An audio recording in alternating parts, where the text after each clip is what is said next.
Movie की starting में हम देखते हैं कि एक ऑफिस वर्कर जो है ब्लेड नाइट प्रिंटर से कुछ प्रिंट करने की कोशिश कर रहा है, लेकिन उसका प्रिंटर सही से वर्क नहीं कर रहा है। तो वो प्रिंटर को पैर मारता है तो उससे एक पेपर प्रिंट होकर आता है। उसमें ऐसा कुछ नहीं था जो उसे चाहिए था। उस पर एक ब्लैक सर्किल प्रिंट होकर आता है। वो उसे देखता है और उसको साइड में रख देता है। उसके बाद जो है वो प्रिंटर को चेक करने लगता है कि आखिर उसमें क्या ख़राबी आ गई है, लेकिन उसको कुछ भी समझ नहीं आता है। फिर वो अपनी घड़ी को देखता है जिसमें आधी रात से ज़्यादा टाइम हो चुका था। उसके बाद वो अपनी कॉफ़ी ख़त्म करके अपने ग्लास को ब्लैक सर्किल वाली सीट पे रख देता है। तो उसे महसूस होता है कि उसका ग्लास जो है गायब हो गया है। तो वो उसे सीट को जो है झुक के देखने लगता है और उस पर उंगली लगाता है तो उसे वाइब्रेशन का महसूस होता है।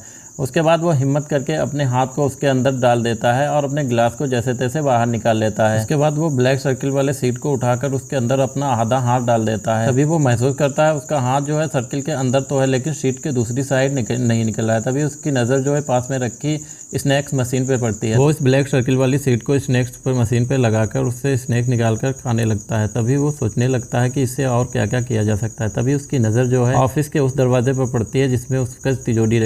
अब वो उस ब्लैक सर्किल वाली सीट को उस दरवाजे पर लगाकर दरवाजे को अंदर से खोल लेता है। तिजोरी वहीं पर रखी थी। अब वो जल्दी से ब्लैक सर्किल वाली सीट को उस तिजोरी पर टेप की मदद से चिपका देता है और उसमें हाथ डालकर पैसे निकालने लगता है। जैसे ही उसके नोट में बंडल पैसे का आता है और देखकर उसे बहुत खुश हो जाता है। वो सारे लगभग पैसे उस तिजोरी से बाहर निकाल देता है, लेकिन जो तिजोरी के अंदर पड़े हुए पैसे जो उसे हाथ से नहीं मिलते हैं तो वो उसके अंदर जाने की कोशिश करने लगता है। तो भी गलती से उसका पैर उस ब्लैक शीट में लग जाता है और वो टेप से जो है छूट के नीचे गिर जाती है और वो उसी तिजोरी में कैद हो जाता है।